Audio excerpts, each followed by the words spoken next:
વગર તપાસે છેડતી કેવી રીતે દાખલ થઈ? તમે જોઈ છેડતી? તમે જોઈ? તમે પોતે ત્યાં ઊભા હતા, તમે પેલી બેનને ધક્કો મારીને બહાર લઈ જાવ છો. એ તો સાહેબ એ તો પછી હું આવી હતી, એ પેલા તો બનાવ બન્યો. તમે છેડતી જોઈ? ત્યાં છેડતી કરવા ગયા હતા લોકો? બનાવ બની ગયો. હું શું કહું, આ છેડતી કરવા ગયા હતા ત્યાં? એ છેડતી કેન્દ્ર છે? એ કોલેજ છે તો ત્યાં છેડતી કરવા ગયા? કોલેજ છે? કોલેજ છે? આ કોલેજિયન છે?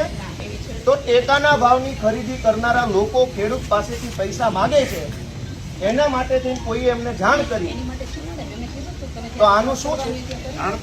આમાં એફઆરઆઈ થઈ ગઈ કે નથી થઈ? એક મિનિટ, તમે એમ કહો જ્યાં રજૂઆત કરવાનો એને કરો.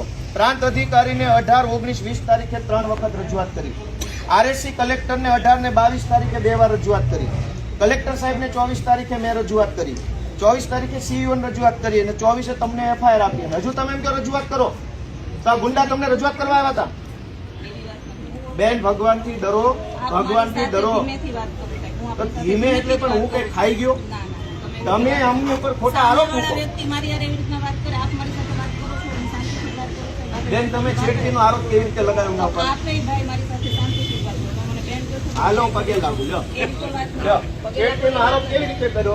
કેવી રીતે છેડતી કરી હમણે? નહીં, કેવી રીતે છેડતી કરી હમણે? છેડતી હરિયાળીનો બધું કે છે, મેં કીધું. પગે લાગુ તમને. લો, પગે લાગુ. લો, છેડતી કેવી રીતે કરી? બેન,